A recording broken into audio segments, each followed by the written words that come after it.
the horns as well. Okay.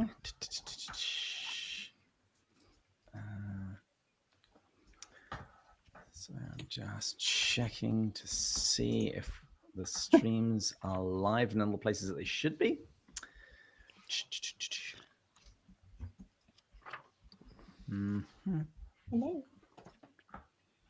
Is Andrew Snyder on this one? He should be. Okay. Okay, we are live on YouTube. That's good. Crystal's guard dog is doing his job. Bark Sorry. on cue. Sorry, I got a new one a couple days ago, and the older sister is really jealous right now. Sorry. Okay, and wonderful. Okay, so all of our live streams are in place. Da-da-da-da-da.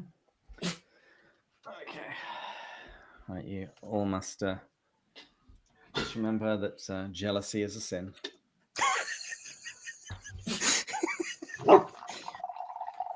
She agrees. Yeah. This is gonna be good. Yeah, it's gonna Is be that great. Guinness in a kettle, David? I'm a little see, concerned. You know all the tricks. I'm seeing lots of tea and coffee, and I thought we were actually drinking. So Oh. I've got this. It depends on your time zone. You are not alone. Okay. That's Yeah. always double fisting it. All right. Bye, Alexander. Can you shut the door? Thanks, bud. Okay.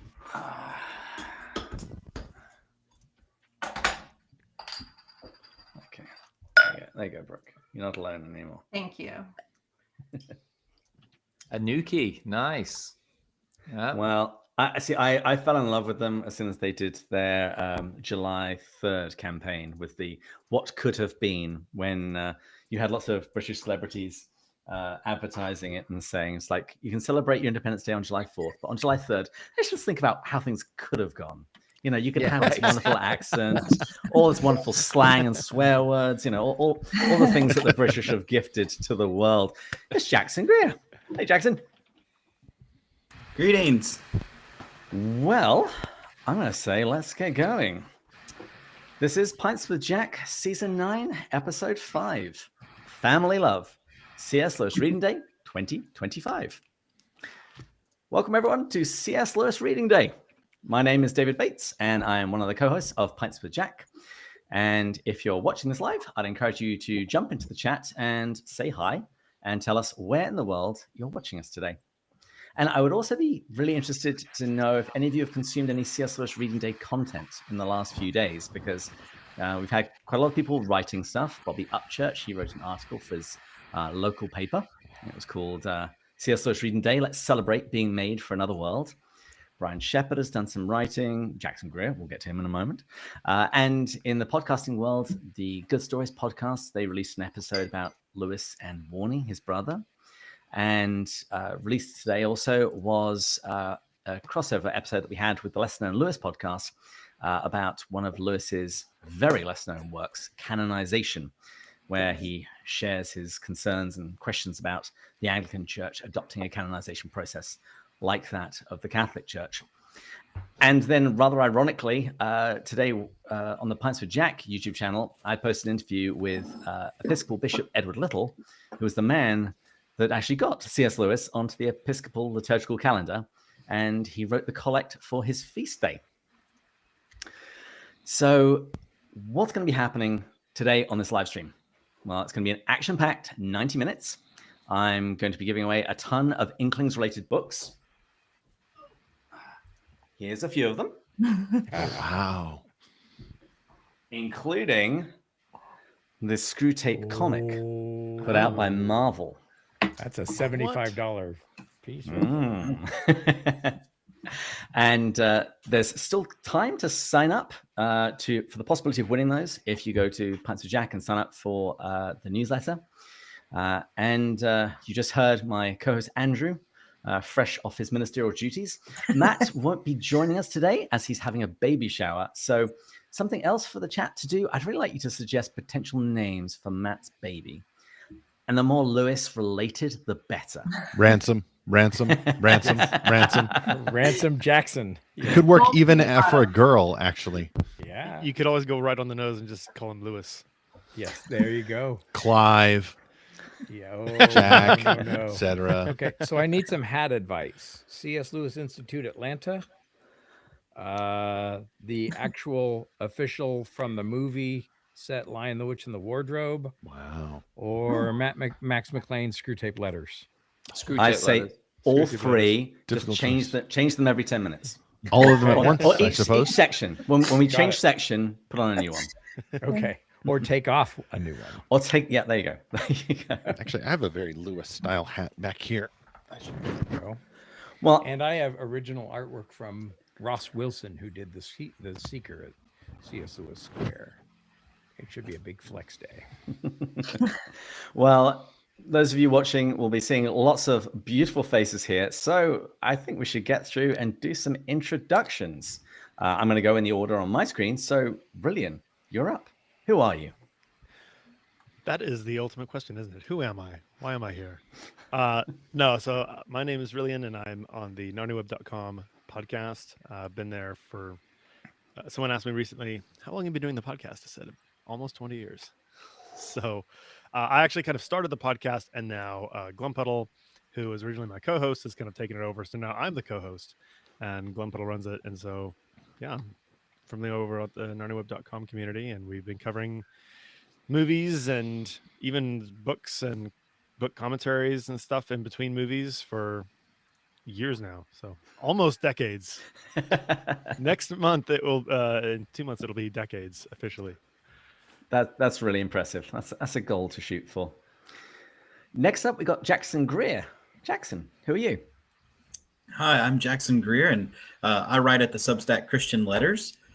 So it started with C.S. Lewis and morphed into the great classical works and just the enjoyment of books and humanities in general. Wonderful. And next up, Dr. Crystal Hurd, that Lewis lady. Hello, good afternoon, everybody. Or in my time zone, it is. Yeah. So I used to run a blog, which is now a Substack, but I did my dissertation on C.S. Lewis as transformational leader, published that book in 2020. And then I started doing some work on Lewis and gender. And I've also right now working on, for the last 12 years, C.S. Lewis's family history and how they inspired him both intellectually, artistically, and spiritually. Excellent. Next up, Brooke Medina. Now, people might remember Brooke because she's been on Pints with Jack before. It was years ago at this point, though. It was several years ago, so I'm glad to finally be brought back. So I'm glad I didn't offend you, David. I'm guessing that was the case. I did get an invite, but I'm Brooke Medina, and I am just a C.S. Lewis fangirl. I love him. I love his work. It is not at all connected to my day job or even a side project. But I am an avid reader of Lewis, and he has impacted my life in many, many ways and influenced it. So glad to be here and to listen and share with all of you. Yeah, Brooke just posted on Twitter that she really wanted to go on a podcast and talk about C.S. Lewis, and that came across my newsfeed. It was like, done. Thank the algorithm. Yeah, you helped make a New Year's resolution happen. So thank you so much for that. You're very welcome. Mr. E. Stephen Burnett, you're up. Hi, good to be back. I'm E. Stephen Burnett, author of a new sci-fi novel that launched earlier this year called Above the Circle of Earth. I've also been a lifelong C.S. Lewis fan, and I'm the publisher of lorehaven.com, a resource for readers to find the best Christian-made fantastical stories. That includes our podcast, Fantastical Truth, which is closing in on 300 episodes next month. And you just released an episode on The Lion, the Witch, and the Wardrobe because it's having its anniversary. Yes, we had an episode a couple of weeks ago about the book anniversary, 75 years ago. It was published in 1950. And then we also did an episode about That Hideous Strength, published in December 1945, 80 years ago. And then next week, Tuesday, as a matter of fact, is the 20-year anniversary of The Lion, the Witch, and the Wardrobe film from Walden Media and director Andrew Adamson. So just anniversaries aplenty this year. And we'll be talking more about those later, and I'll be feeling my age because it can't We all possibly will be be. that long. 20 years ago. You're welcome. Yeah, thanks for that. And Ian Faith, hello. Ian, can you hear us? Thanks for the invite, David. Hope my internet connection's stable because I'm getting a bit of breakup. But yeah, Ian Faith, I actually host the Screwtape Letters podcast with Pastor Galen Belinsky, who couldn't join us today. But it's been one of those 3-year journeys of delving deep into it. And we just released our book, Confronting Evil in Our Time. And it works off all of the 31 letters. And we've just been blessed to be on this journey and just connect with, others who understand how important C.S. Lewis was. I think he was ordained to do a lot of the work that he does, especially Chased Down by Christ. And it's just a pleasure to keep his words alive and keep his apologetics front and center in society today. It's so needed. Well, next up, let's see if we actually get your video, because Riverside is behaving a little differently than it did last year when we had this many people. Dr. Andrew Snyder, are you there? Speak to us. Yes, I am. I am here. And he appears. Boy. Oh, I've seen this guy on X.com. I've been following him for a while. I thought Yeah. he's in the flesh. I get to talk to the man. This is I'm amazing. glad your 4-year-old is enjoying Prince Caspian too. That's really, really cool. Yes. It's just been a delight to be reading those books with my twin 4-year-olds. They're really into it. Twins. I thought it might be a little bit much for them, but no, they're hanging on. So it's good stuff. So I am Andrew Snyder. I run the Mythic Mind podcast, which kind of evolved out into the Mythic Mind Fellowship. We kind of operate in the general space of philosophy and stories, a lot of Tolkien and Lewis stuff and adjacent sort of material. And so I'm currently wrapping up a series on the fiction and philosophy of C.S. Lewis, and then I'll be uploading a course that I did on Beowulf and Boethius. So still kind of work in the general Lewis space. And then we also have a couple side projects dealing with stories and philosophy in movies and video games. And so we're doing both like classical stuff as well as more popular media, kind of all over the place, dealing with ideas and stories. Wonderful. And our final guest is Mr. Chris Pipkin. Dr. Pipkin, are you there? Yeah, I am here. And he appears. Oh, this is great. Riverside's done some real good upgrades. I know. I couldn't get on last time. It kept kicking me off. Yeah, I'm the host of the Inklings Variety Hour. We started about 5 years ago. Really just talking about whatever Inklings related things I want to talk about or other people want to talk about.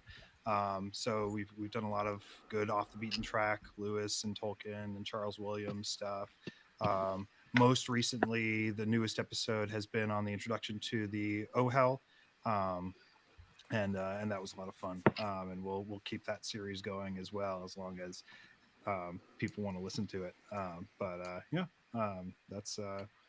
That's what I do. Chris, you should get the Oh Hellos to do your soundtrack for the Oh Hell. Oh, absolutely. I don't even know who that is. Oh, it's a band called the Oh Hellos, named after the Oh Hell, and they did a screw. Nice. David talked to him. Mm-hmm. No, I've tried. Well, not really. The odd exchange on the internet. I haven't managed to secure them for an interview just yet. And Mr. Matt Wheeler's there with his guitar. Yay. Here I am. Hello. Glad to bring some Inkling-ish songs for everyone. Wonderful. And last but not least, the man with the many hats, Father Andrew Lazo. I hope everybody. people know who you are, but if they don't, who are you? Well, I am the glad co-host of Pints with Jack. I was a guest on season 3 for Lewis's best book. Yeah, we'll start that early till we have faces, and just begged my way on the show in season 4, and just such a joy to expand the company that we keep by meeting all of you. And I am drinking. Are we going to do drinks today, David? This is it. Yeah, let's go around the table, say what everyone's drinking. I'm two-fisted today. I have a Guinness in a Pints with Jack glass, and I brought back from Northern Ireland a sampler of some single pot whiskey. And so I have some Irish Redbreast whiskey in a Pints with Jack glass. Here we go. I am drinking Yorkshire Gold tea in my Pints with Jack mug. And Lenny was asking, where can this be purchased? It can't be purchased just yet. If you're one of the top tier supporters of our Patreon, you got it for free. But I will open it up to sell the remaining ones probably in the new year, or when life gets calmer. And I have 3 children, so that will probably be never. But in addition to my tea, I'm having a little Newcastle in another Pints with Jack Imperial pint glass. Oh, 2 at the same time. Lovely. Anyone else got anything to share drinks wise? Is it time to change hats yet, David? Yeah, let's move it over. Okay. Next one. All right. C.S. I Lewis just have, Institute Atlanta. I just have drip coffee with a little butterscotch moonshine from a shop in the Smoky Mountains mixed in, and that is in my Pints with Jack giant, heavy killer beer stein, which I can also use to ward off intruders in a pinch. Once. I'm drinking birthday cake coffee today. Celebrate in my Belfast mug. Yeah. Birthday cake coffee? Yes, it's delicious. I need that. Whoa, where do you get that, Crystal? Birthday cake coffee? Does someone just grind up a whole birthday cake along with the grounds, or is it artificial I didn't watch flavor? that process. I just purchased it, but they're K-cups that you can buy with birthday cake. That's very cool. Thought it Mine was is fitting like today. labeled Christmas cheer, so it's kind of a metaphysical concept and distilled in the form of a beverage. I'm So drinking I have Yorkshire tea with honey. Spinach. Oh, sorry. Ladies first.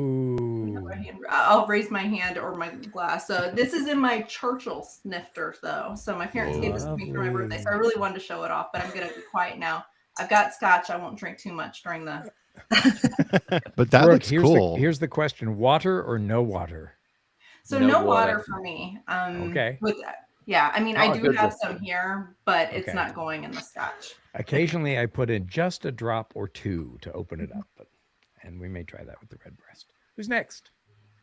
I'm drinking Yorkshire tea out of my Logos Theater Keep Hey. Scurry on mug, because I got a lot of use out of my Talking Beasts Narnia Web mug. That's marvelous. Really, can you talk about Logos Theater later or no? Yeah, I can talk about it. What later. you've been doing with them? Whatever. Yeah. I look forward to it. Oh, lesser known Lewis coaster. Can I buy those? Pints with Jack coaster. I need everyone who sells merch needs to put it in the chat. We should have a. I really wanted David's Pints with Jack Black mug, Saturday but merch day. Can't buy it. Yeah. Oh, look at Matt Wheeler there showing off his mug. I love it. Yes. What are you drinking, Matt? Well, I have some Ricola tea here. Ooh. I actually thought we were originally doing this a few hours earlier, so I was just going to roll with tea, maybe some Old Speckled Hen later. But Oh yes. which Andrew switched me onto that. But for right now, just something to lube up the old vocal cords. Okay. Is there anyone else that wants to share a drink? Yeah, I'm just behaving right now with some ginger water. I'll have a whiskey later on.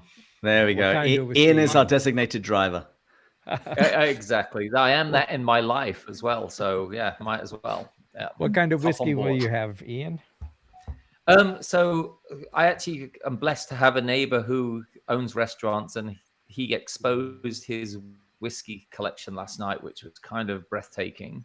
Ooh. And he's got them from all over the world, ones I'd never heard of. And I've always been fascinated because whiskey from Scotland doesn't have an E in it.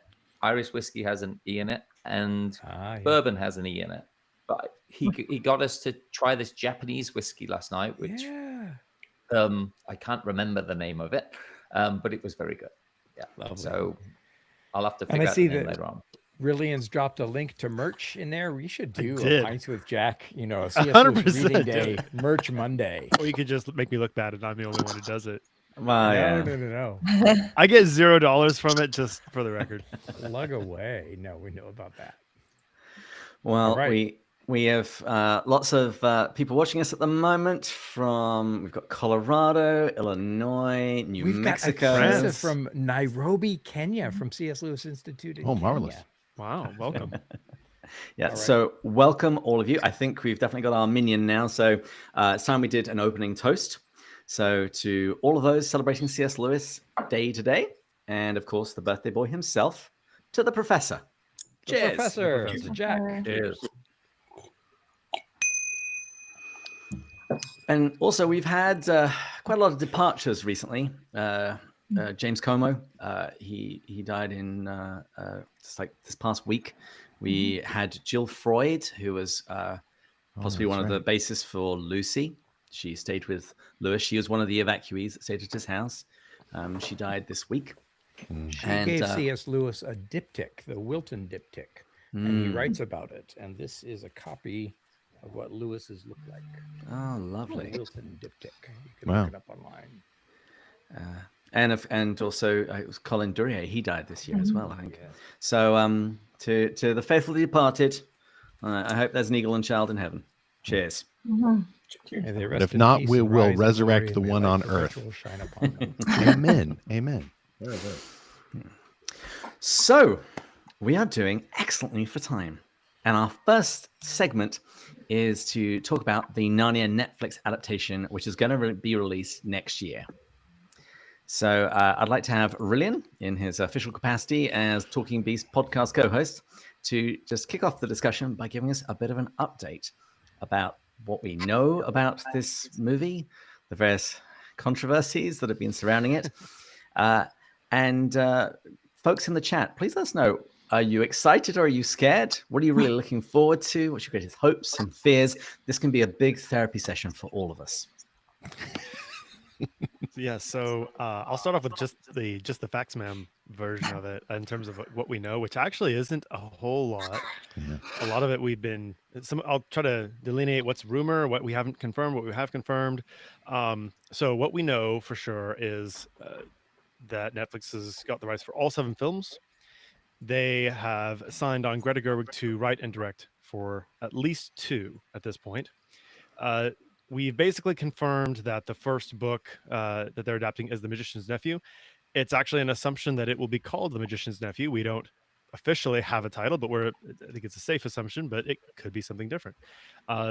So we have been able to determine that through set photos and basically photos of London with the vehicles and the posters, that the first film for The Magician's Nephew is set in 1955, which would make The Lion, the Witch, and the Wardrobe some point at least in the 90s. It could be, in theory, be present day. So it's going to be basically a modern setting for all the books if the logic continues to hold and they don't retcon anything. At one point, the big news kicked off actually on the eve of April 1st Eve, which made it very, very difficult.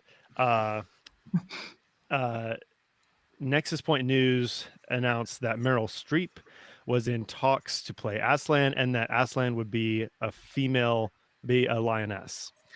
There were more sites like Deadline, I think Variety, and Hollywood Reporter continue to report that Streep was going to be linked to the basically linked to the process, but they didn't report that it was going to be a lioness. Narnia Web has been trying to determine, is it going to be a lion or a lioness? Through some sources that are connected to the studio that have basically talked to Narnia Web, but they're not going on the record with who they are publicly. But they have basically said there's no indication that it's going to be a lioness. In fact, there's also pictures and things people are seeing on set that show a lion with a mane. So is this a bait and switch to try to subvert expectations, as we've seen before? That's one of my suspicions. There's nothing been officially saying Meryl Streep is for sure Aslan. In fact, even the original casting note was basically, it was a magical role in the story. This guy is still holding out hope and has the firm opinion that Meryl Streep would be a fantastic Mrs. LeFay. So that is what I am hoping. The studio has and Gerwig have had no desire to confirm or deny any rumors. So the 2 biggest controversies or controversies, depending on where you live. You're welcome, David. Thank you. Right now are Meryl Streep as Aslan and the setting in the 1950s for Magician's Nephew. I think the 1950s setting, that's not really a rumor at this point. That's basically confirmed.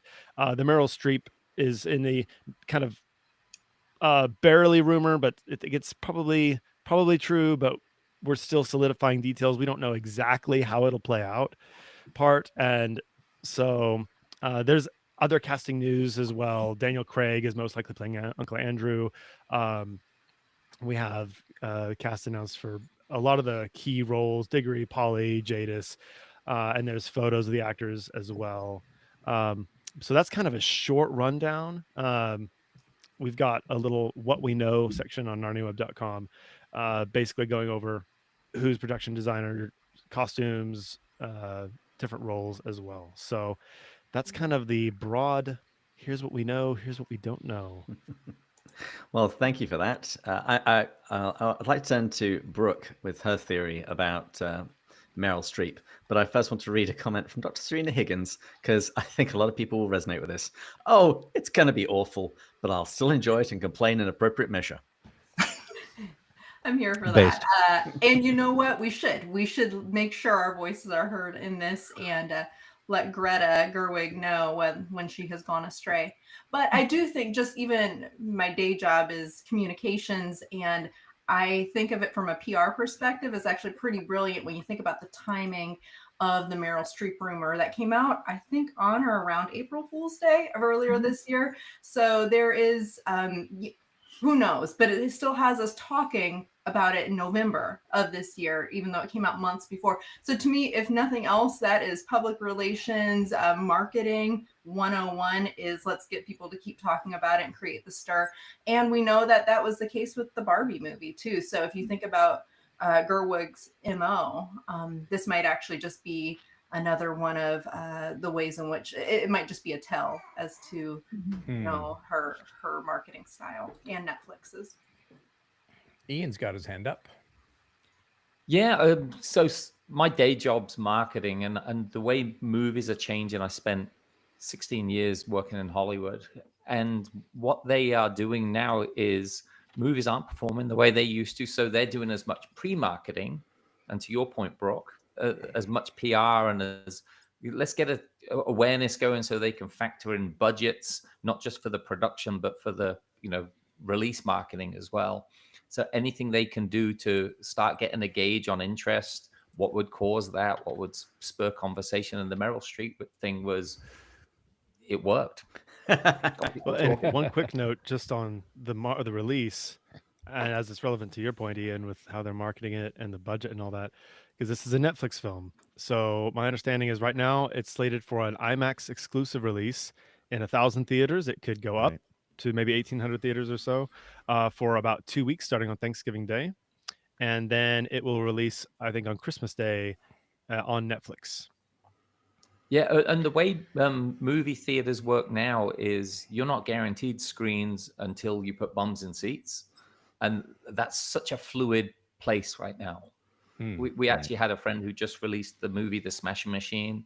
He's connected with all our friends here. And that was slated to be a big hit, and it didn't do well at all. So they basically pulled it pretty much instantly. Well, I've switched over to my production team Lion, the Witch, and the Wardrobe hat. Very There you go. Yeah. There you This go. is what he's like when we're trying to record episodes, just so everybody knows. Yeah. At least I'm not grabbing my camera to show the audience who can't see anything and then messing up my microphone. Like that. I hate to be this cryptic guy, but I'll showing say, off, David. David. Here, I'm not going to be eating any Turkish delight from any strange women today. That's all I'm going to say. We have had a lot of snow in Wisconsin.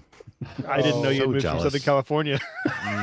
it's gotten down to 75 degrees here in Florida. It's gotten down to maybe 70 degrees here. I'm in also not Texas. judging you as much, David, for Envy, drinking envy, it with the California time. Right. I would have done I it will anyway. say that, I suffer for my art. Sorry, Andrew, carry on. I hate to be this cryptic guy, but I will say that I've had some information that gives me a bit of encouragement that there are positive spiritual considerations with the production. I can't say anything past that. Sure. Maybe someday, but He's just seen Greta Gerwig reading a copy of Till We Have Faces, and he's just reassured. That's the only thing.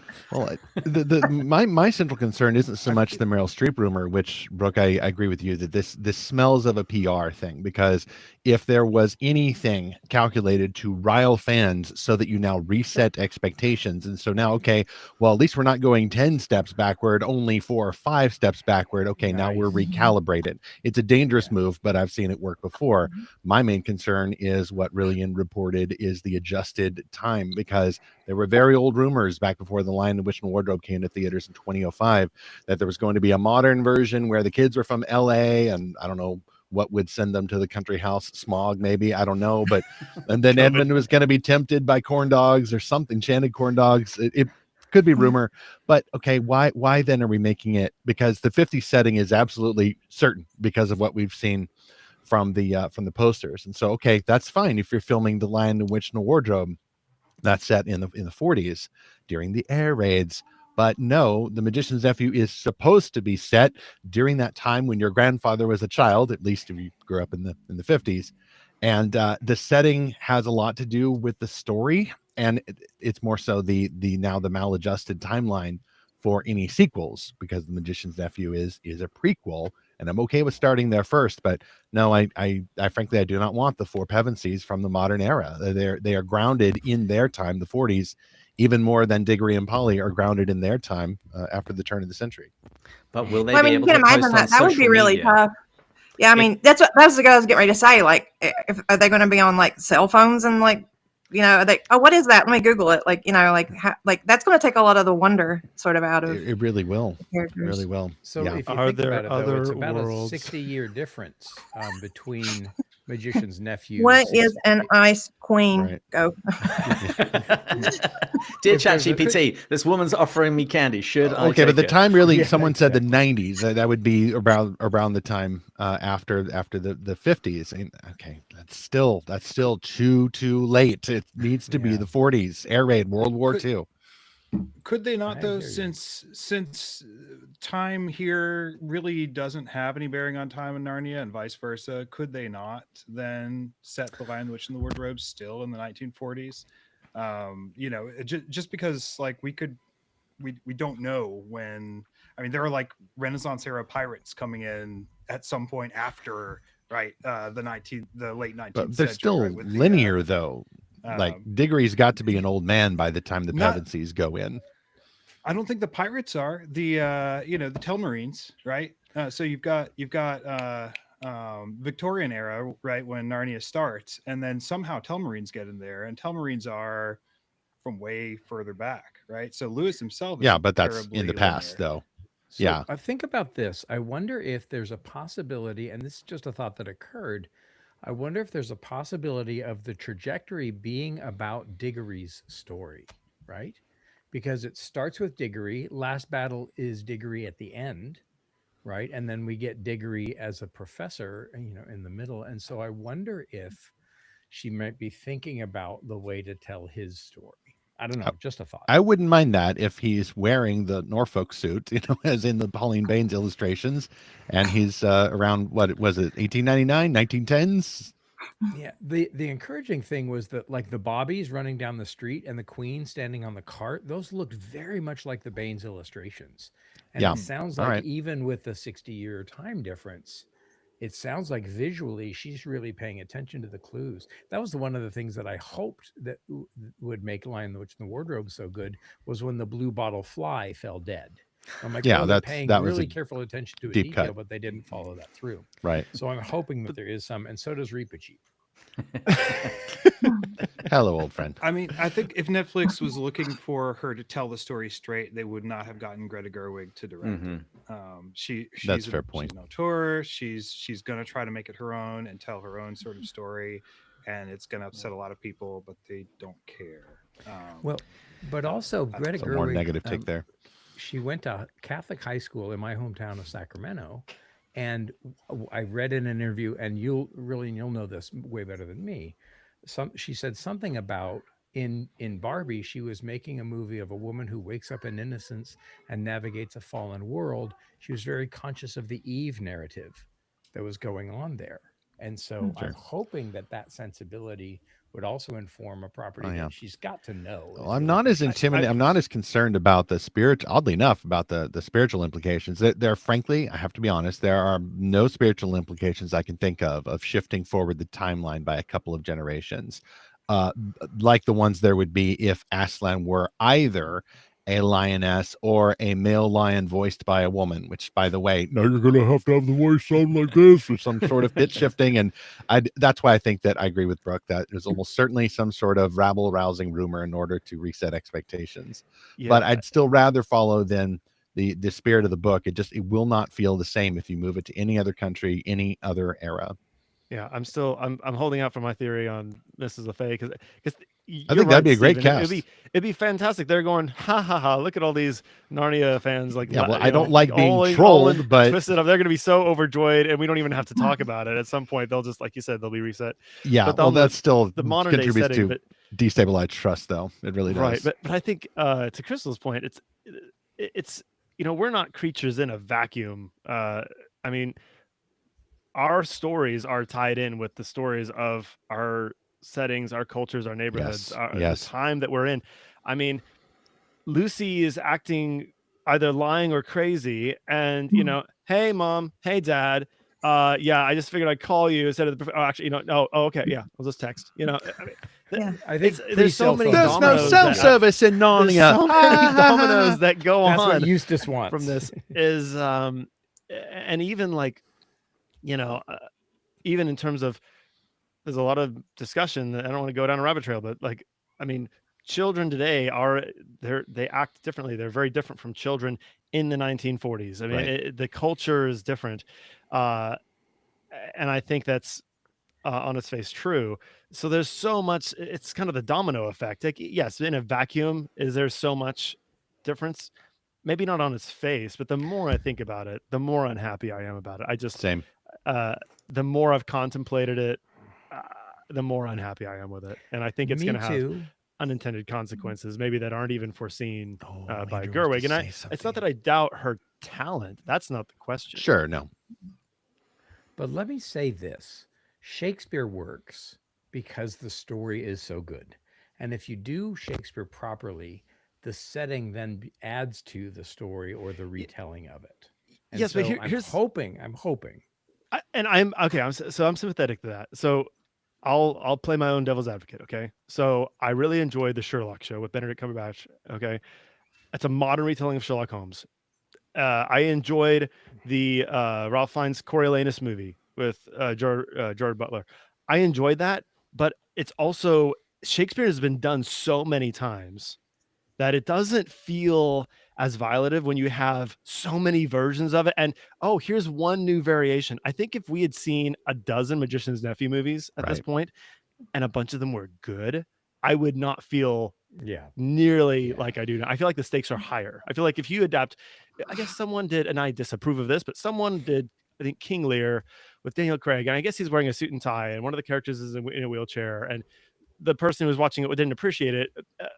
I would have my issues with it too. However, the stakes don't feel as high when you can see King Lear any number of places, and that's true. It just feels different. Well, yeah, I would note about the Sherlock Holmes show that it is a modern version when almost all of them are founded actually in the same time as the Magician's Nephew. Lewis himself comments on that, but the show, Stephen Moffat's show, changes the stories. They're not the same stories. They are fan fictions. They are not the same stories. No, they're not. Point. So, I mean, the Magician's Nephew would have to take a very radically different story turn, and so would further stories if you were to follow that train.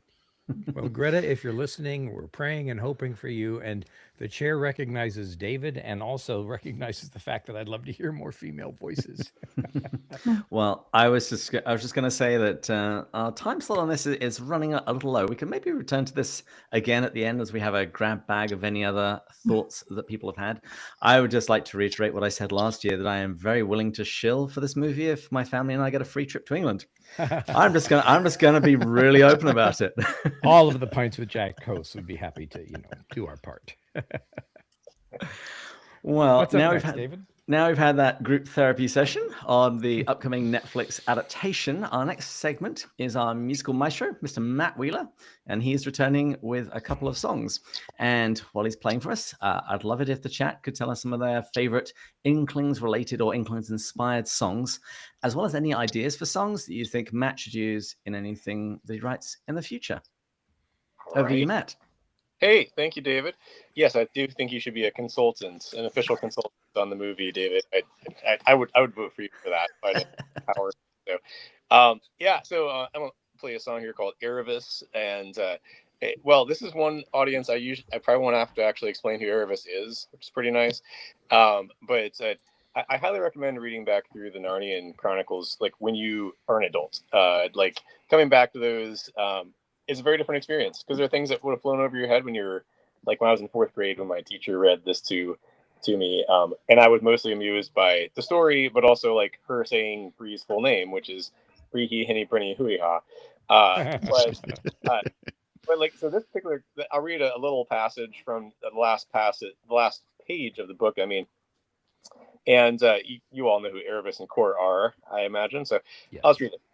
Erebus also had many quarrels, and I'm afraid even fights with Kor, but they always made it up again.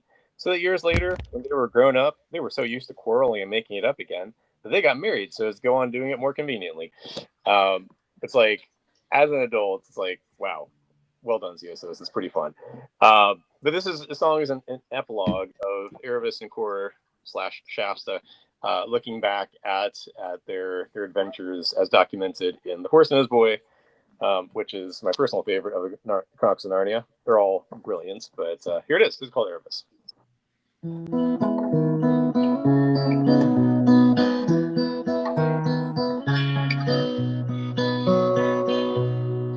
First time he laid eyes on her, she dawned like a dream. A fine-blooded mare, a voice in the trees. And both they were running, he a peasant and poor. She would be a queen, he had a name and his horse.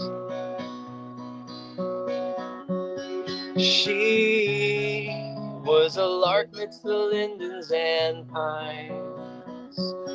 She was a fire in the dead of the night. I won't let us die on the vine, no, I won't let us run out of time, no, I can't get you out of my mind, oh, we've come so far, oh, love, don't lose heart.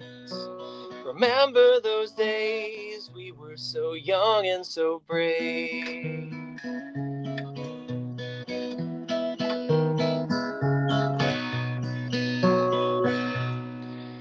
First time she remembered, her heart turned toward his. He stood between a lion and her shaking fists. Her life flashed before her and reeled in the reins. He made her a promise she made safe away. She gave him courage to learn his true name. She saw the quiet hand guiding their way. I won't let us die on the vine, no, I won't let us run out of time, no, I can't get you out of my mind, oh, we've come so far, oh, love, don't lose heart. Remember those days, we were so young and so brave, once and always a promise, the weather's lashing of the rain and the winds. Brave like a song, unfolding in song once again. I won't let us die on the vine, no, I won't let us run out of time, no, I can't get you out of my mind, oh, we've come so far, oh, love, don't lose heart. Remember those days, we were so young and so brave. So young and so brave.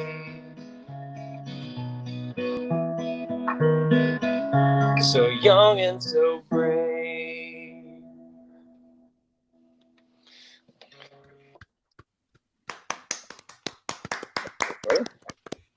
Hopefully the sound's working out all right. I had to switch over to my phone after my much more elaborate setup. Just crashing and not staying on. But no, sounded great, Matt. Oh, good. Good. All right. Maybe I should take off the screw. What would it be tape like to hat. have musical talent? I would not know. Hey Matt, drop a link. Jack was asking about how to get your album. Oh, sure. Yeah, I will. Actually, I got one more tune, and then I will gladly join the chat and do that. So, and actually, and one of the things on the chat, so David said, like, drop ideas of what Matt should write for next. So I've done songs based on like Hugo's work and Wendell Berry's work, and of course, Lewis's. And the next song actually is inspired by The Hobbit. So keeping it Inklings for this, but for our next project, I'm feeling called, after a few different thoughts of what it might be, of writing one song for each of the Chronicles of Narnia. So no pressure, nothing to. Yes. But there's a lot to go to choose from there, including, I mean, there's so many good scenes in The Horse and His Boy. I could write another Horse and His Boy song too. So we'll see. I've only got the very beginnings, but yeah, in the chat, if you want to put something like as far as scenes, like, or particular quotes or anything you'd like, oh, this would be a good place to start, then please, I'm glad to accept whatever suggestions you might have. Really, and you have one before we move on. Don't be such an ass. Don't be such an ass. My favorite. Shut up quote. and don't be an ass. Yes, that was exactly where I went as well. I was going to say The Unwelcome Fellow Traveler is my favorite chapter in all of the books. Okay. It's I remember as a kid, it's just such a stunning chapter, and I've reflected on it so much throughout my life. Oh yeah. I feel like if I ever write a book that no one will read, but like it's just my kids, I'm gonna write a chapter. I'm just gonna like, I could call it like that. Like I'm gonna have a chapter stealing that chapter, saying this is all the times that God's been in my life, and I just did not realize it. So saving me from myself. One who has waited long for you to speak. Yes. Right on. Well, so here's a tune. Then we'll get. I think we got some competition to talk about after that. But yeah, this one is it's called "Little Bird" or "There and Back Again." It borrows heavily from The Hobbit. In fact, it borrows heavily from the song that Bilbo sings near the end of The Hobbit, which is my personal favorite of Tolkien's works. I mean, I like Lord of the Rings. I like Leaf by Niggle a lot. Talked about it on Chris's podcast, actually, with our friend Ned Bustard. But yeah, so yeah, keep those ideas coming, and I'm going to share with you a tune called Little Bird. The little bird in this, since you guys would know Tolkien too, probably, is the little thrush who plays a very underrated role. Gives Bard like the, tells him where Smaug the dragon is weak. Like, it's not like it's Contra like in the NES where like there was like a blinking red spot and he just shot for that. Like the bird told him. But anyway, I digress. This is called Little Bird or There and Back Again.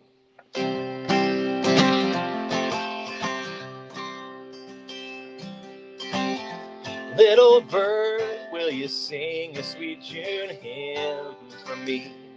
Let me tell you all the wondrous sights these eyes have seen.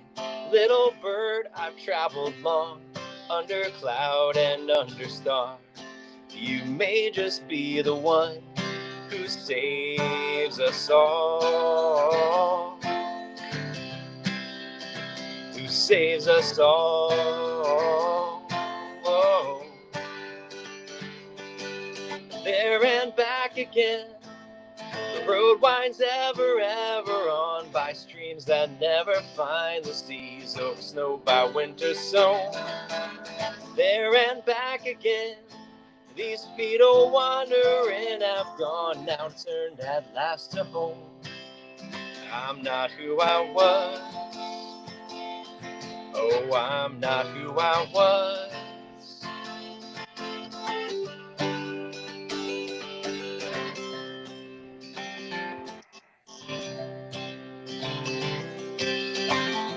Little bird, we've inked a path across this map.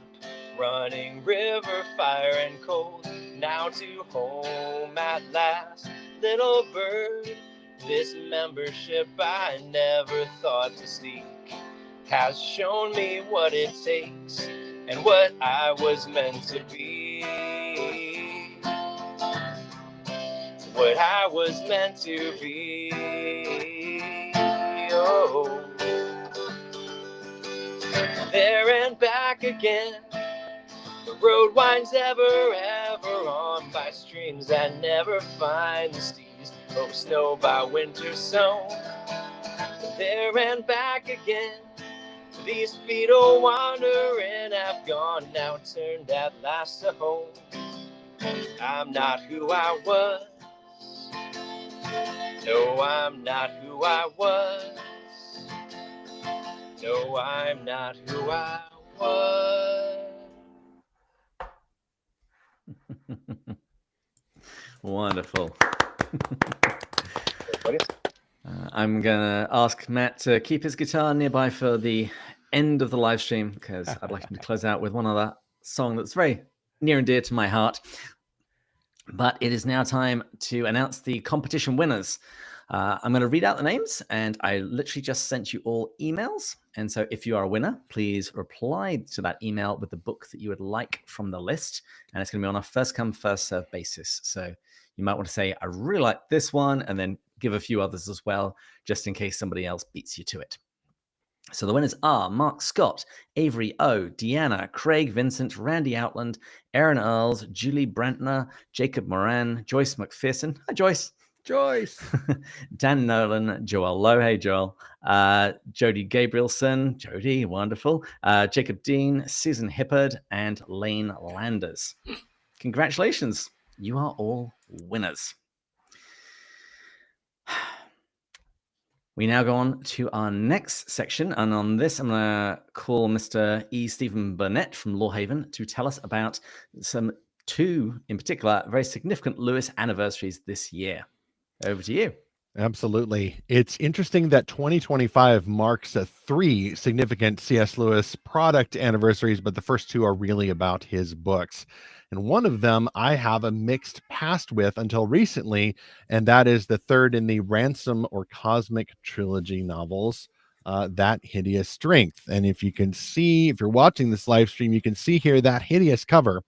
Now, some of y'all have a few more degrees and miles than I do, so maybe you can unlock the esoteric weirdness that is this cover for That Hideous Strength, the one that actually shows the bear about to maul a mad scientist. Now, that kind of gets the point across, but also really spoils the ending.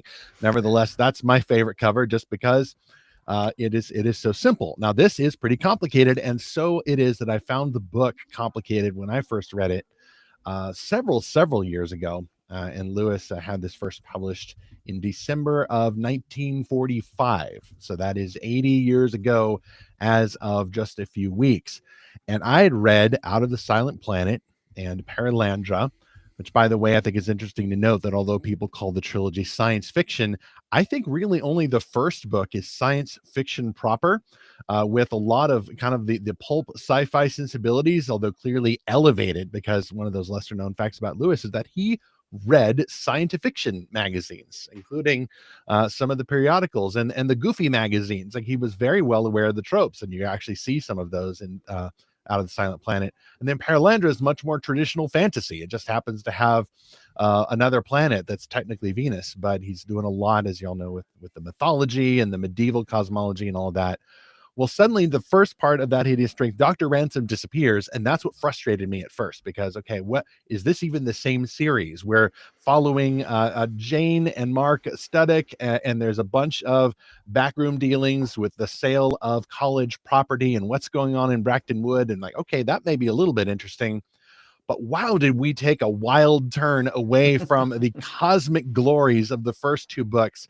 However, my wife and I recently reread this out loud, and I knew that I would get more of it now. And it did help to have read Michael Ward's Planet Narnia theory, as well as Lewis's own Discarded Image.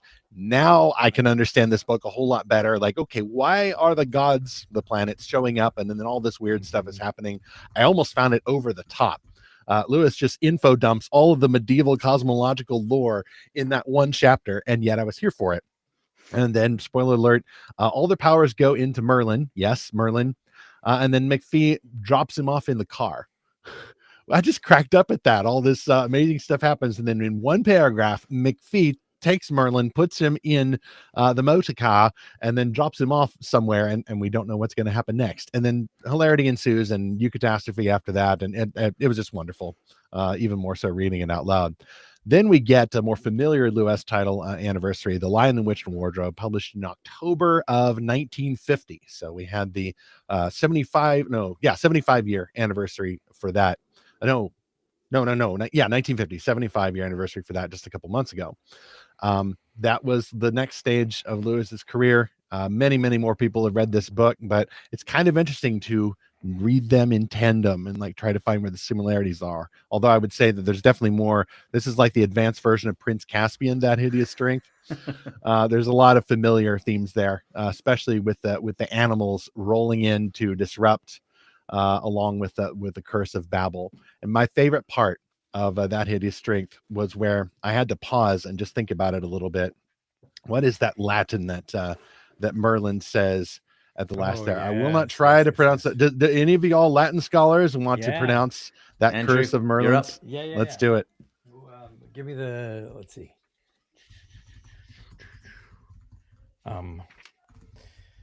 Yes, shoot me the can anybody put the text in or a link to the text? Yeah, I'm just getting and it I'm now. working on a special surprise for you all.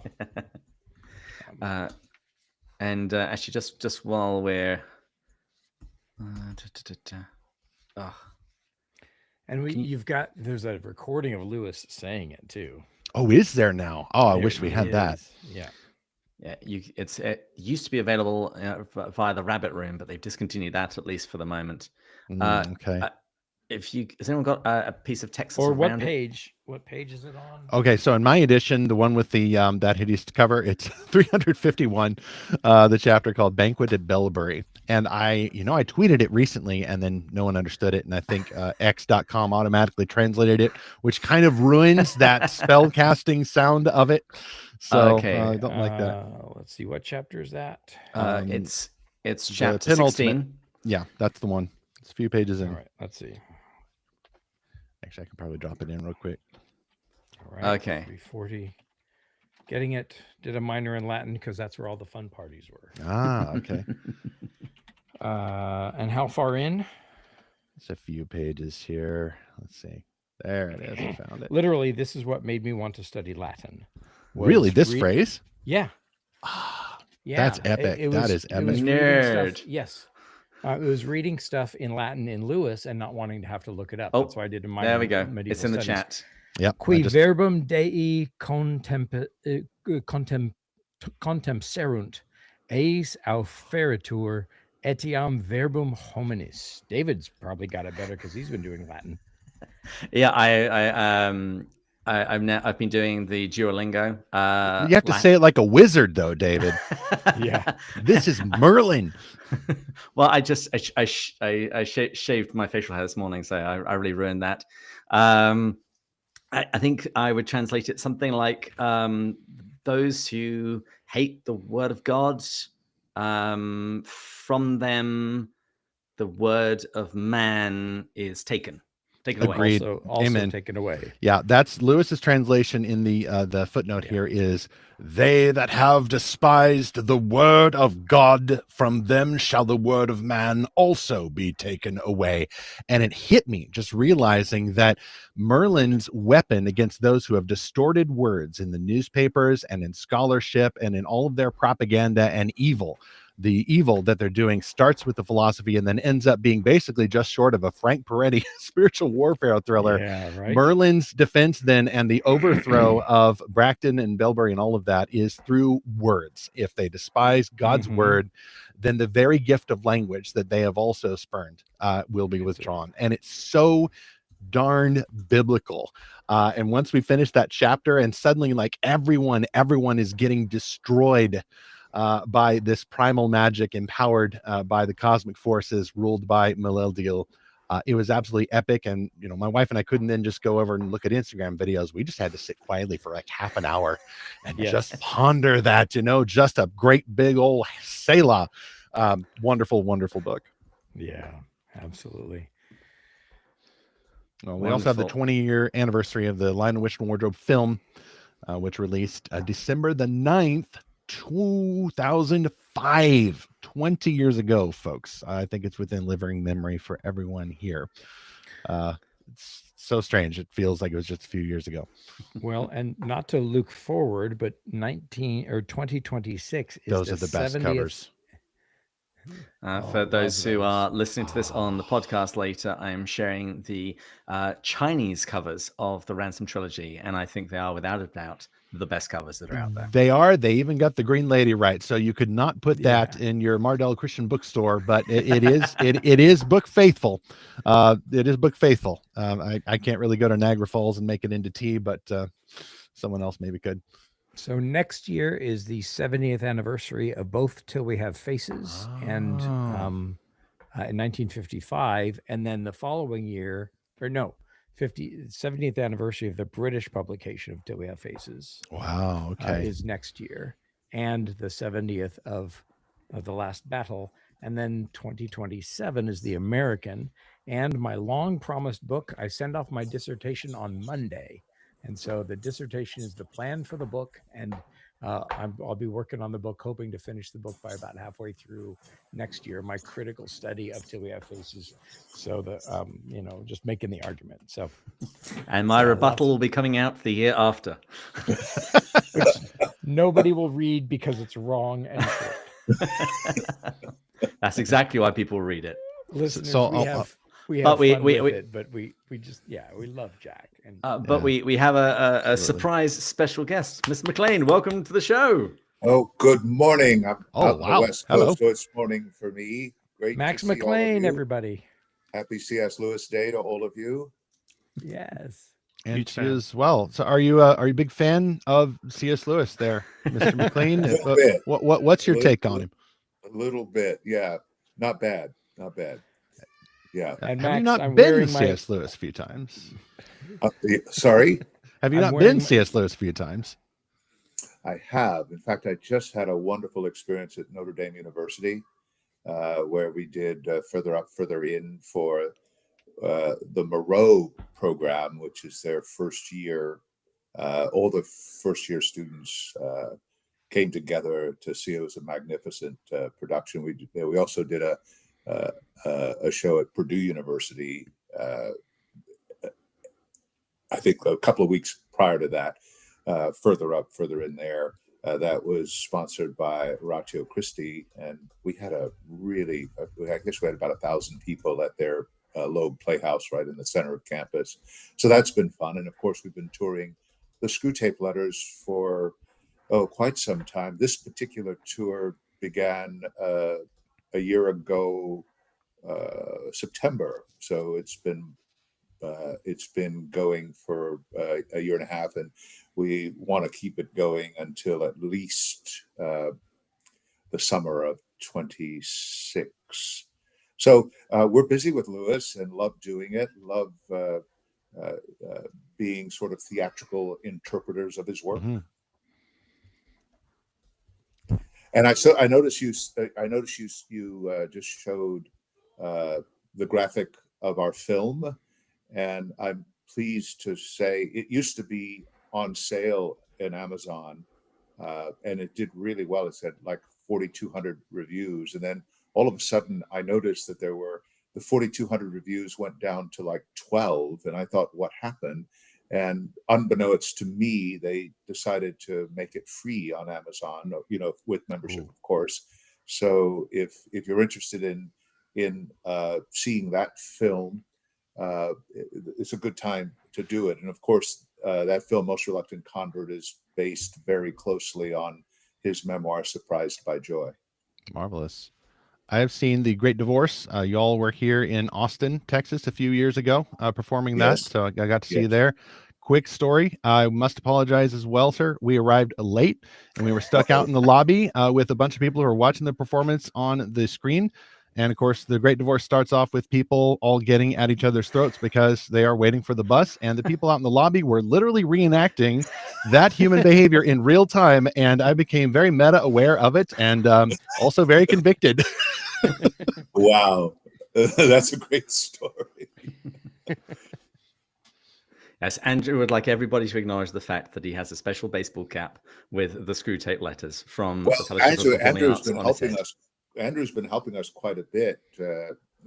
I've asked Andrew on several occasions to pitch hit for me, and he's done several Q&As after the show. And Andrew, I hear nothing but great reports about that. They say, Max, don't even bother showing up anymore. Just send Andrew.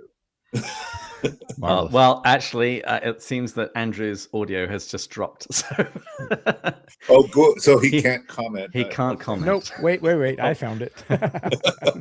Max, I'm mostly wearing the hat because I would love to have an update on the Screw Tape movie. You made an announcement recently. Yes. Well, thank you for that. We're very, very excited about it.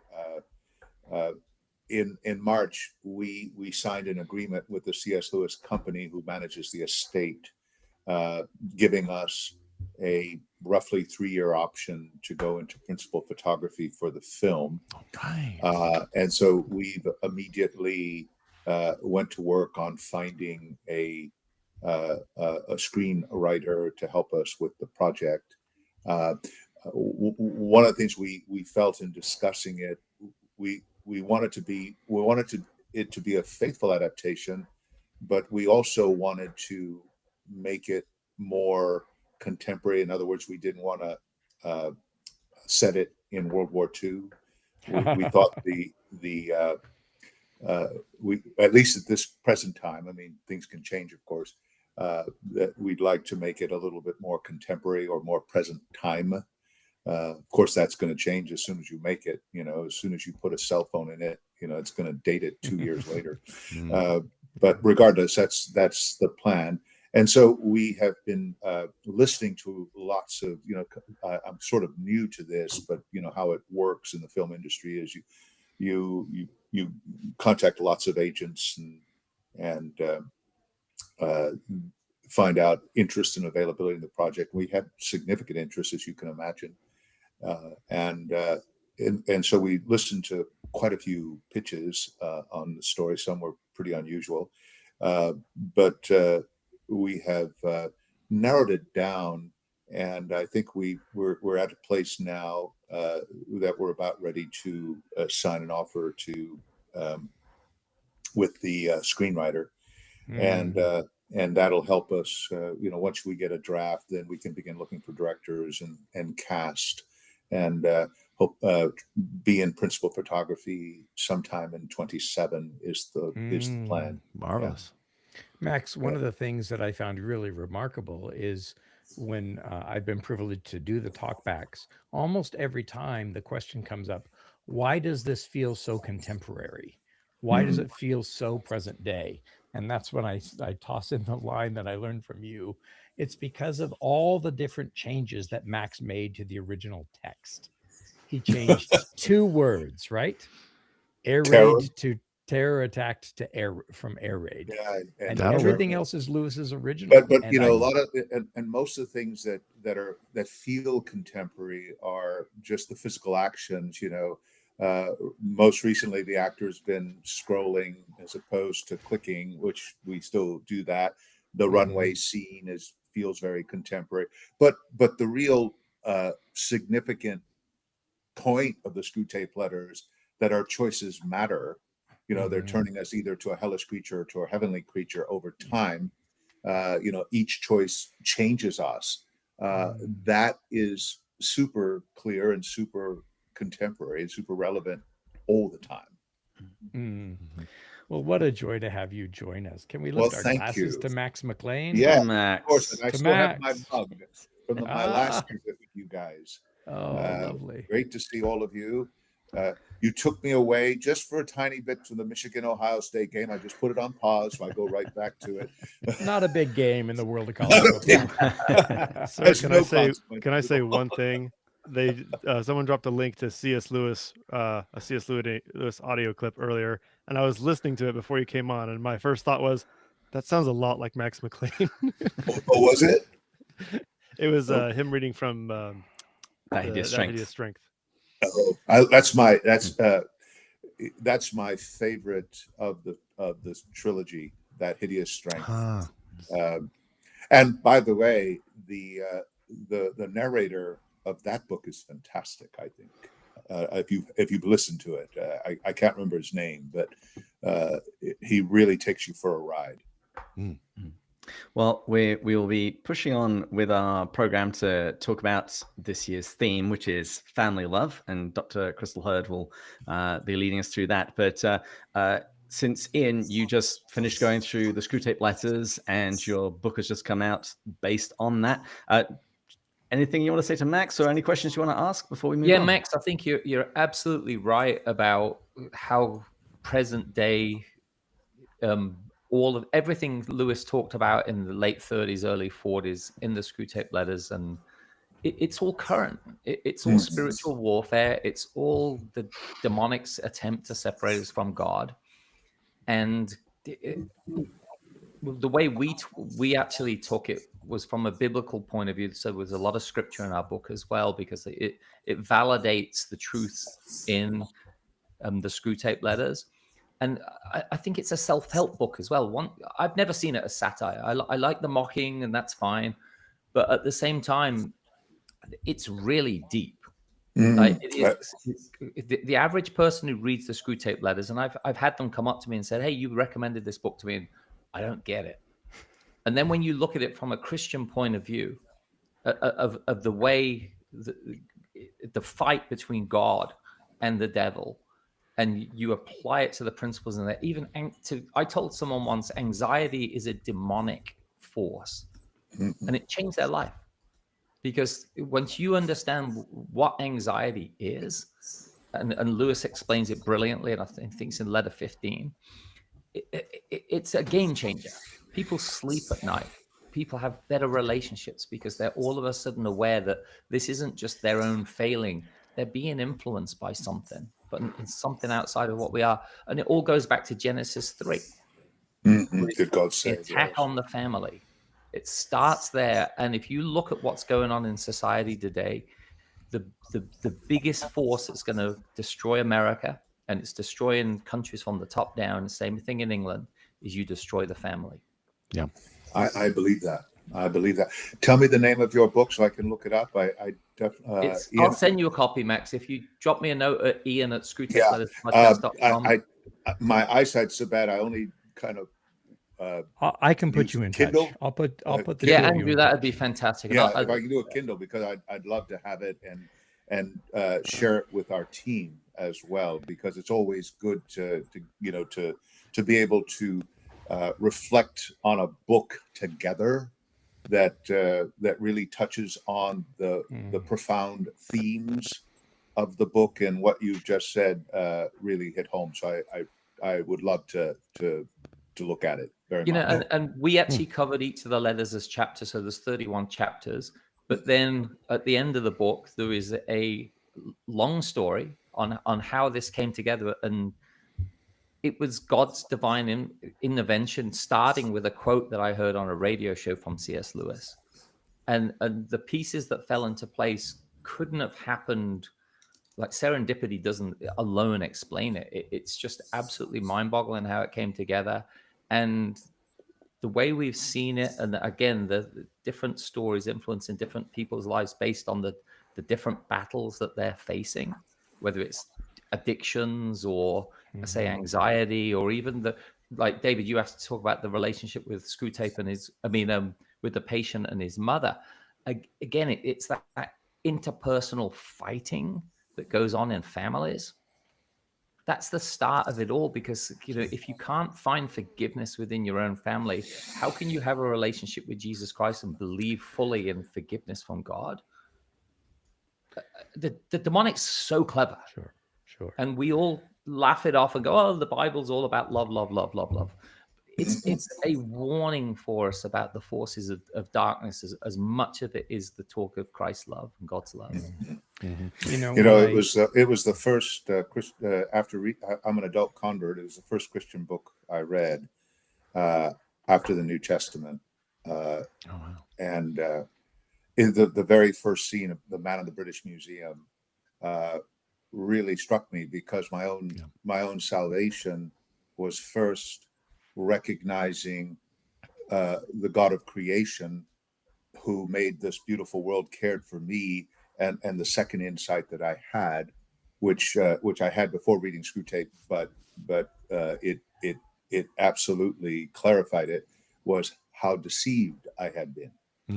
Correct. By not recognizing who God is. And so Screwtape gave me a clearer understanding of spiritual warfare at a very early age, because you can fall into traps, like you just said, God is love, and don't kind of rock the boat sort of theology. I felt like I really got this picture, and Lewis lives in it, of this war, that the war for our souls. Do not be afraid of the one who can kill the body, but be afraid of the one who can kill the body and soul in hell. That's who Screwtape. That's what Lewis was referencing. Yeah, I know we need to press on, and David's Yep. got his hand up. Sorry, I guys, you got me started. It's your fault. I will say this: that when people ask why Lewis knows us so well, when I get that question at Screwtape on Stage, I say it's because, well, I spent the night in his room once, and there's a piece of furniture that helps with that. It was his mirror. He was willing to look so deeply into himself and into his household and learn those lessons. But David, I know that we've gone gallivanting away. Yeah, we have. Thanks, Thank you guys. so much, Max. It's been a Thanks, pleasure. Max, Thanks so what a much. joy. Thank you, friend. Thank you, Max. And from glory to glory, we now have Dr. Crystal Hurd, that Lewis lady. You have spent a good chunk of your career researching Lewis's family. So to kick off the section, would you just tell us some of the things that you've learned? Sure. I'm going to put some glasses on because my retina's detached a couple years ago, so I had to have all that fixed. But yeah, they're fine now. They just, throw some lasers in there. Speaking of science fiction, fixed it. Gotta change the setting. Yeah, I've been working on the family since about 2013, and I'm going to keep a timer going here so I don't gallop even further away. But I was actually at the Wade Center, and one of the archivists there mentioned, if you're interested, there's the Lewis papers, which are 11 volumes of about 360 pages, which contain pretty much everything that the family had kept at that point. And I was sort of, just going through it, and I came across a letter where Albert is telling Warnie, because Albert really was a bit of an ATM for most of his son's life, and they wouldn't even buy their own clothes. They would charge them to Albert's account. And so Albert made this comment in the letter, and he was like, "Man, your underwear is so old manish," and so I'm like literally in the like laughing out loud in the middle of the reading room, and I was like, who is this guy? Right? This is the guy that everybody seems to lament, right? And a lot of the biographies and stuff. This is not the man that I'm saying in the letters at all. I feel like there's a huge mischaracterization going on. So that sort of was that underwear comment, which I realized later in reading the family papers was really hilarious, because Warren didn't usually wear underwear. So the things you find out in the research of family papers, they'll use this information. But it was so interesting, and so I just started doing some deep diving, and then here I am, years later, several trips to Belfast later. So I'm going to just speak sort of briefly. I'm going to break this into two here. Lewis says in Surprised by Joy that his parents were a bit yin and yang, and that's 100% true, because if we look, and I'm going to start with Flora first, huge fan of Flora. Even in the short time that Jack had her, she was incredibly influential on his life. So Flora was actually the first of 4 children. Her father was an Anglican minister, Thomas Hamilton. And they were not hands-on parents at all. They did not really like Flora that much. She was not the favorite child by a long shot, and they made that known in the family. So she was kind of a bit on her own, and I think that put in her a bit of an independent spirit. Now on his mother's side, we have a lot of really cool associations. On that side of his family is Robert the Bruce, the Scottish King Robert the Bruce, and also James II. So those are all in Flora's family line through her mother.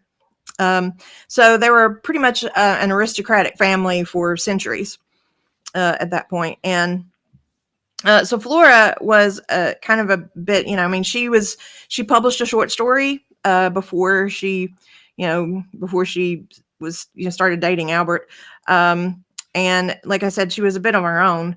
So she was very independent. Probably one of the biggest things about Flora is that she attended Queen's University as a student in the 1880s when women were not allowed to get degrees.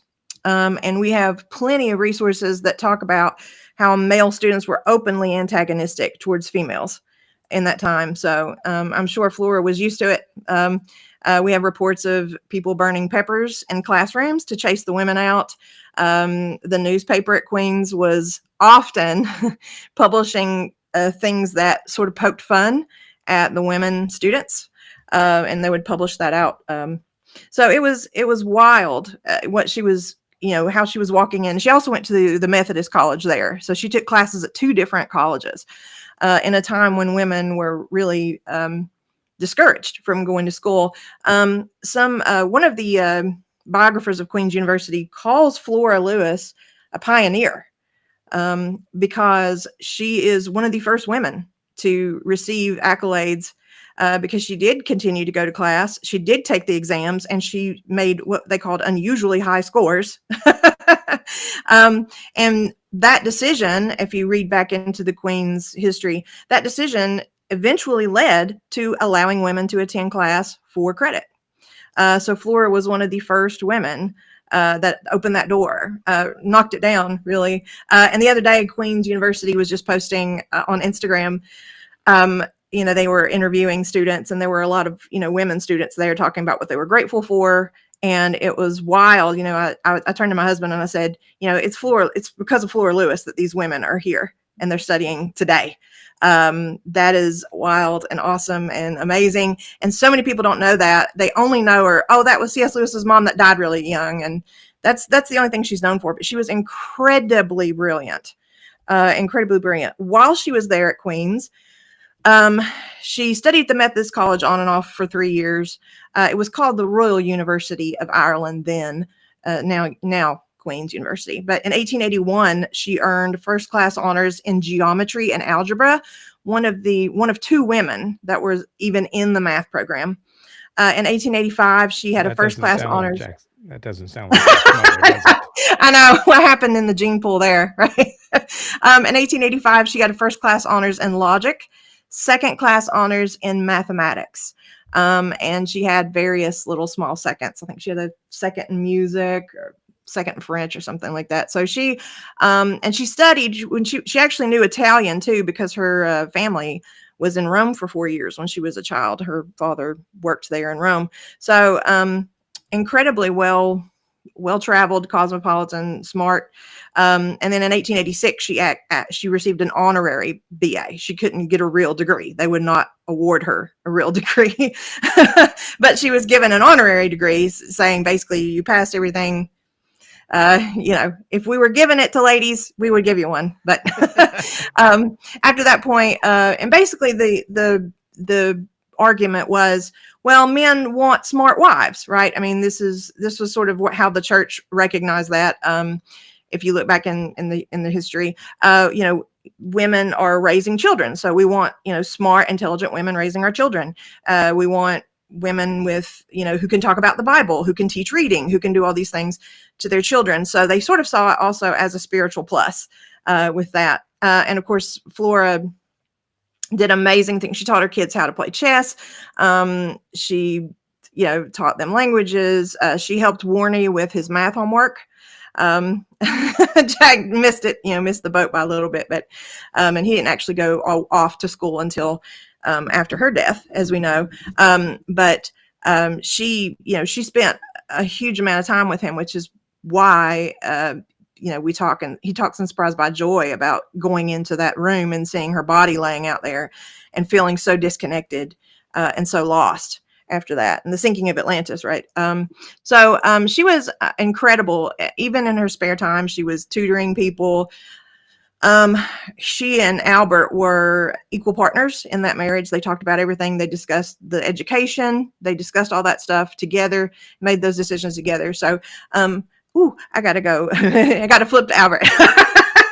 I'm running out of time. But so Albert is our exact opposite here. He is actually from a working class family. He's the last of 6 kids. And his dad was a shipbuilder. If you go back into his family, we have Welsh farmers, Methodist preachers. We go all the way back. So it's mainly all working class. So he grew up, penny pinching quite a bit because he was one of 6 kids. He's the only one who attended Lurgan, which he was there. That's where he met the Great Knock, right? When he was studying there. And the Great Knock would have the privilege of teaching all 3 of those boys later. But because Albert kind of grew up poor, he had that mindset his whole life, which is why he was always penny pinching. And Lewis kind of, gives him a lot of criticism over how he did his money. But the thing is, this man was incredibly generous throughout his life. He did want to, he actually wanted to be a writer early, and he could not afford to go to the private schools that would allow him to do that. So he lived vicariously through Jack, I guess. And when he was at Lurgan, his father wrote him a letter, which we have, saying, I'm really sorry, but we're out of money. You're going to have to withdraw and start working. And that's what Albert does. He goes to Dublin. He trains, passes the exam around the same time that that Flora was getting her second round of firsts. Albert was passing with exemplary scores his solicitor's exams. So both of them were doing amazing, incredible stuff at that time. But Albert would spend his whole life. He did want to go into politics. He did do that. But when he saw how dirty politics were, because we all know politics are always so honest and straightforward with everyone, he was just disgusted, really, with it. It did not align with his spiritual beliefs. So he decided to become a police court solicitor, right, and work with the poor and disenfranchised working class, those people that he had grown up around. He came from Cork and went there to Belfast later, but Albert felt like it was his Christian duty to give back to that community and to do things and to give his gifts to people who needed it. Sounds a lot like another person we know, right?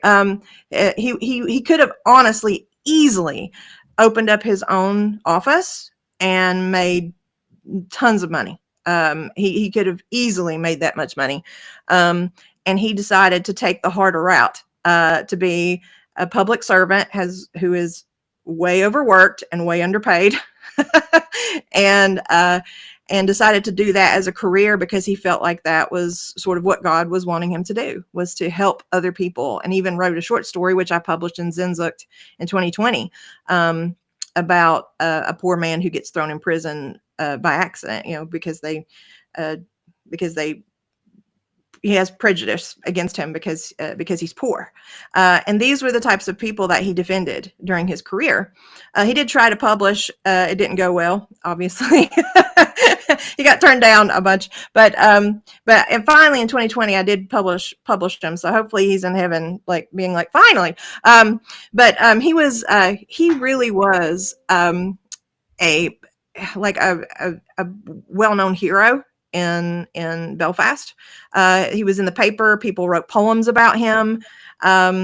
It's incredible. And when he passed, he was he was just lifted up by the entire community. People said, "Oh, here's our advocate, right? Here's the person that is speaking out for the working class, who cares about the working class, and gave up his own sense of having all this wealth and stuff, and a career in politics because he could not, by his own virtue, contribute to that cloud of mess." So, was he persnickety about some of his habits? Sure. Yeah. I mean, he was pretty persnickety, but I think, and C.S. Lewis says this later, especially in volume 3 of the letters, that he really felt like he treated his father so abominably that the rest of his life he was being kind to old men as a penance to his own father. And I think it was a lot of misunderstanding. And, a lot of teenagers don't have great things to say about their parents. A lot of the stuff we have in those letters. And honestly, Jack was pretty mean before his conversion to his dad to start with. He was a little snotty. That's why Warren and Albert called him it in some of the letters. But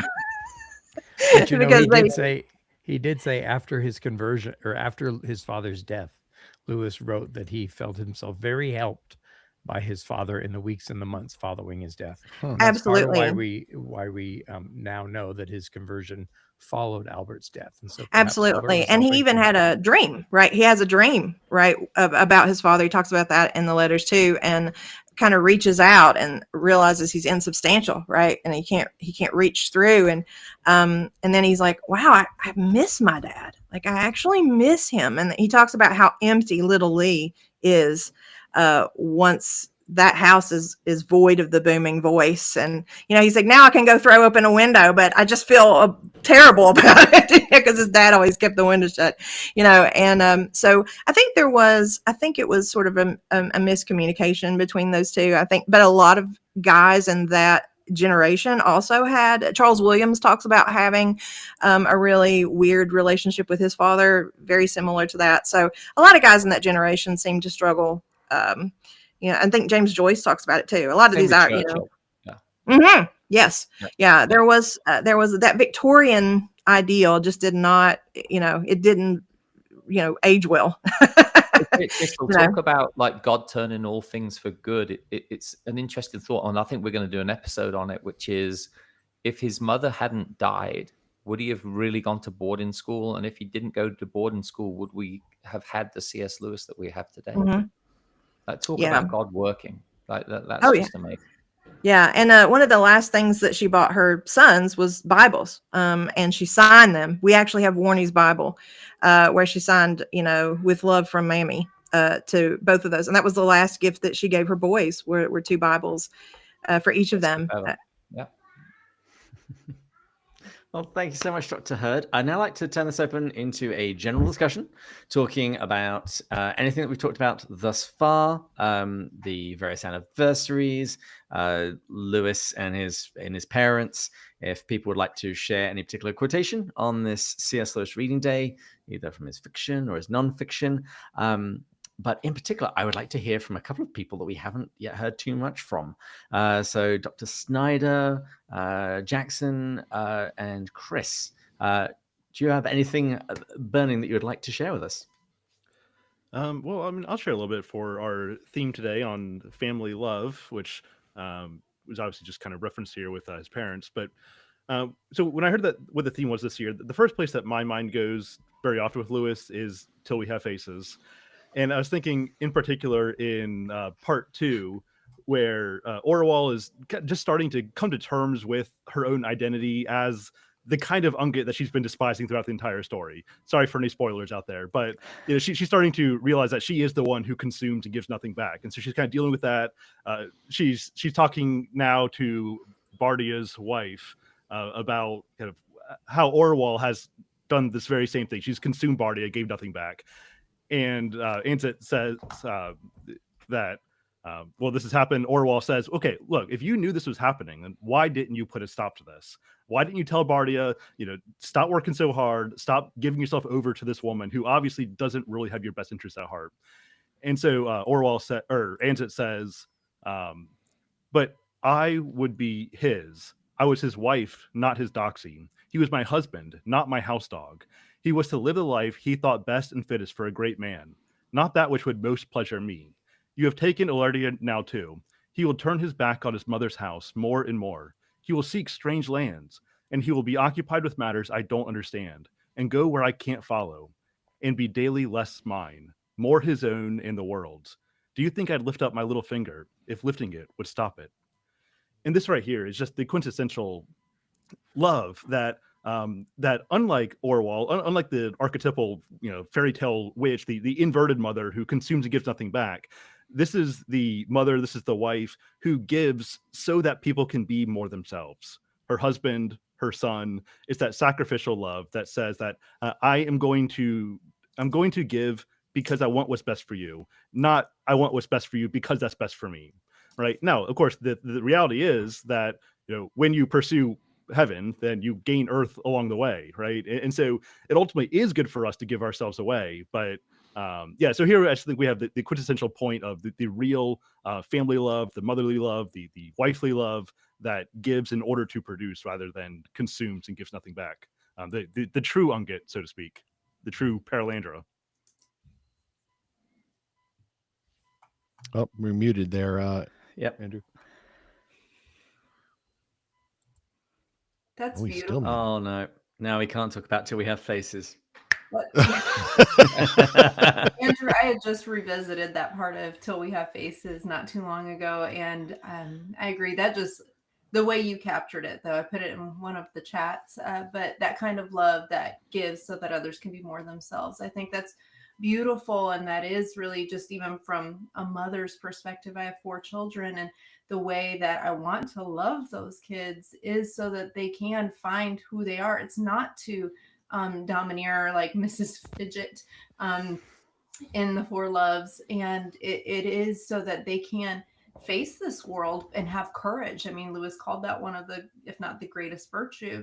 And once you find that kind of love and you transmit it, it becomes that where your children can face this world, they can face those dragons, and they can know that there are heroes in their midst and that they can be one of them. And I think that's one of the beautiful things that Lewis's fairy tales give us, but also his nonfiction works. And speaking of just Lewis's love, and thinking about something that has been on my mind lately with is what he wrote in A Grief Observed.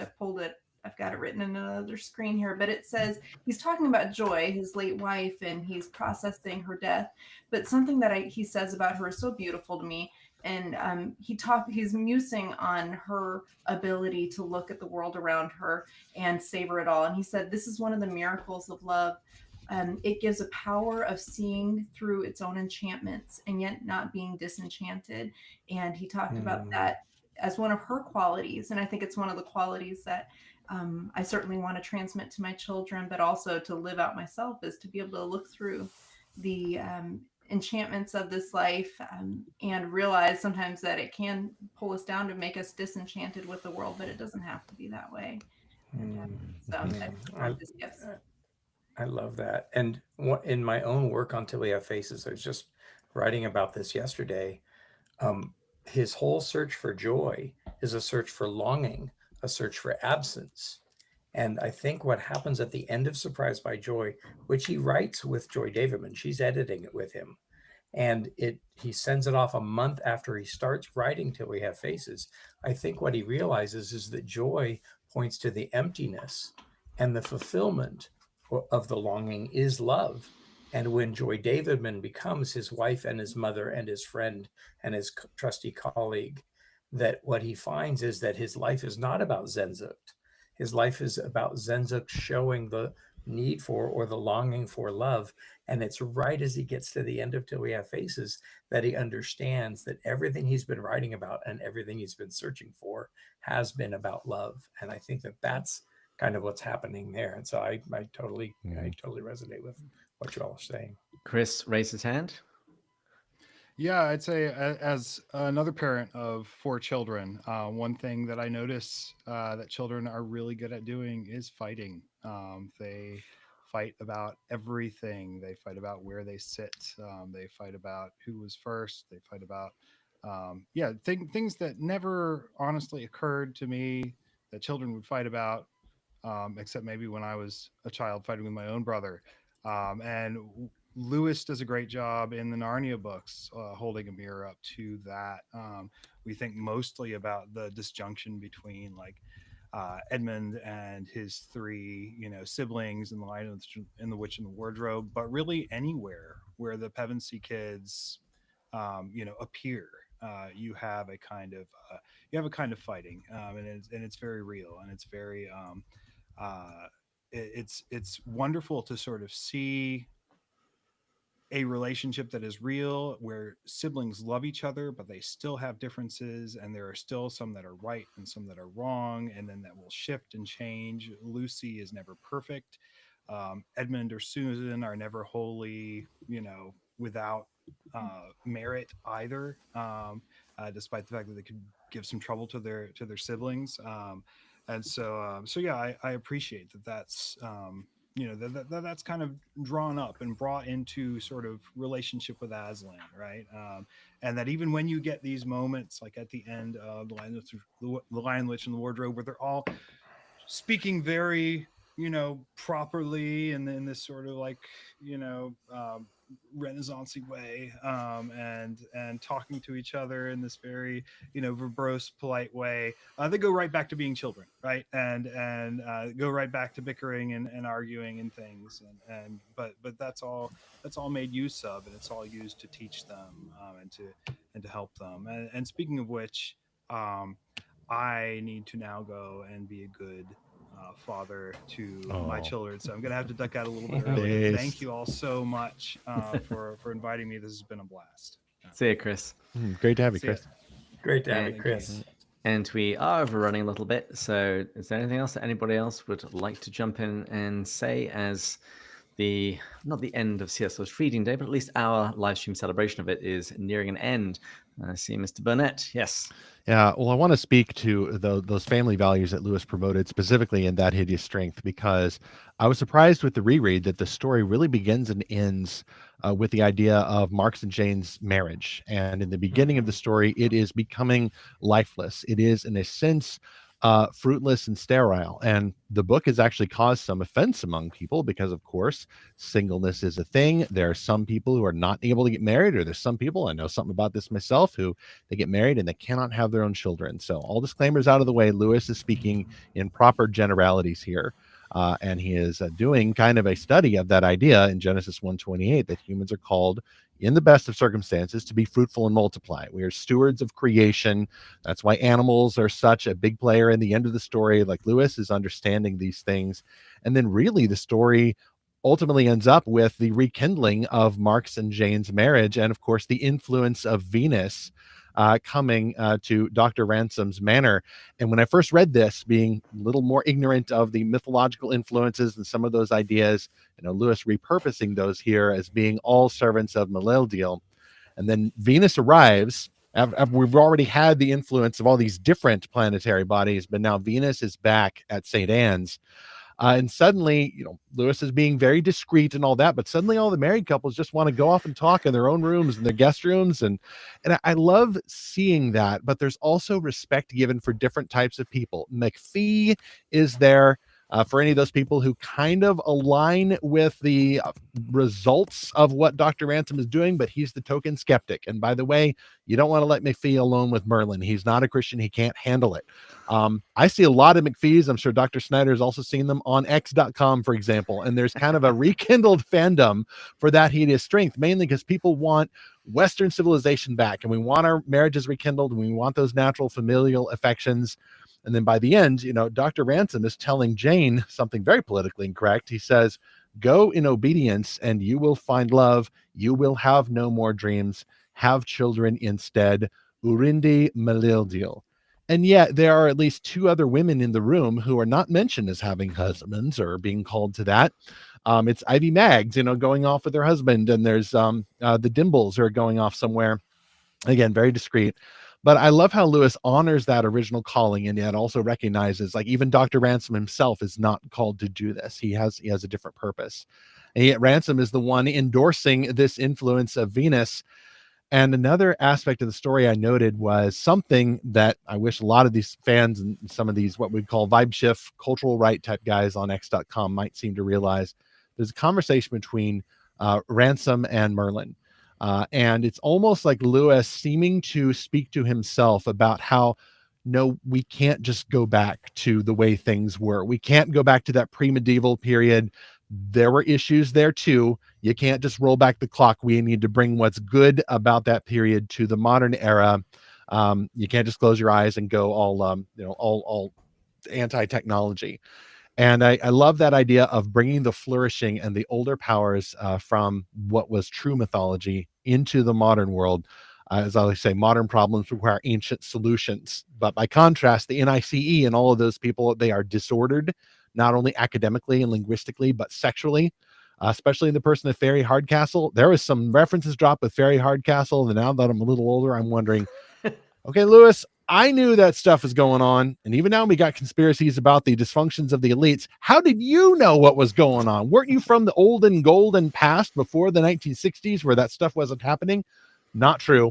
If it hadn't been for some of the ideas spreading like a contagion back then, we wouldn't have gotten the sexual revolution. So Lewis, again, anticipating not only the need to renew old familial affections, but also beware their counterfeits and the disordering of them. Yeah. And final word to our plenary speaker. Yes, Dr. Head. Oh, oh, thanks. I was just going to sort of circle back a little bit because I've had a lot of people who've read That Hideous Strength and that have read some and they say how was Lewis, who is an unmarried man, how does he nail it so well? Yes, at that time when he wrote those, and I always say, well, it's because his parents had such an amazing marriage. He grew up in that house, and there was mutual respect. One thing that I didn't mention earlier was that Flora actually hired Catholic help in the house in Belfast so that her boys would not grow up with the prejudices that were pretty current in Northern Ireland. They were people slipped nasty notes through the mailbox. They were vandalized in the yard and on the house for these things. And Flora, who could have just been a nice little wife and kept her little mouth shut and just she was determined that her boys understand about how God loves everyone and everyone is equal. And Albert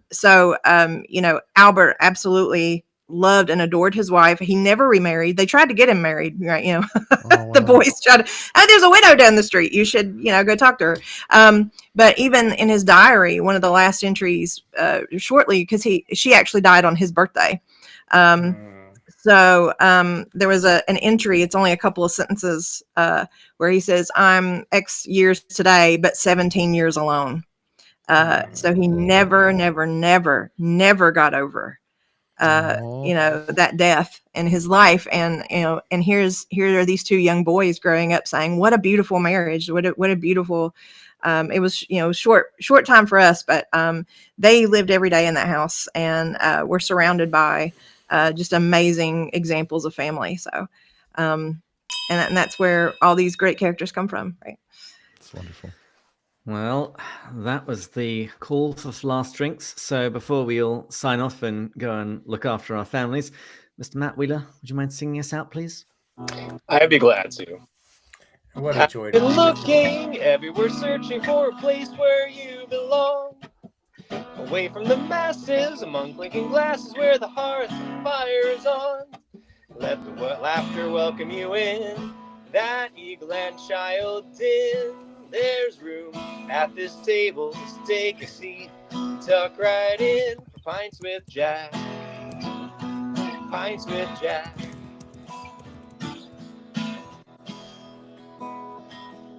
Lewis and Tolkien, minds and pipes glowing, glad banter to enjoy. Cheers to the maker, the spirit, the savior, come be surprised by joy. Let the laughter welcome you in, that eagle and child din. There's room at this table, take a seat, tuck right in, Pints with Jack. Pints with Jack.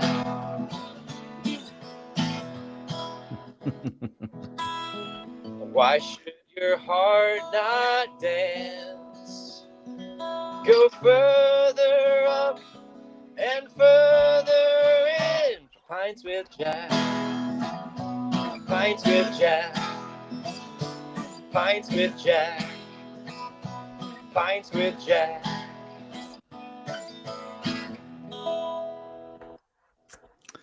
Thank you very much. This is a good way to wrap up the live stream. But of course, we're going to invite everyone back again next year when we'll continue going further up all together And further in. Further in. Cheers. Cheers. Cheers. Thank you, David.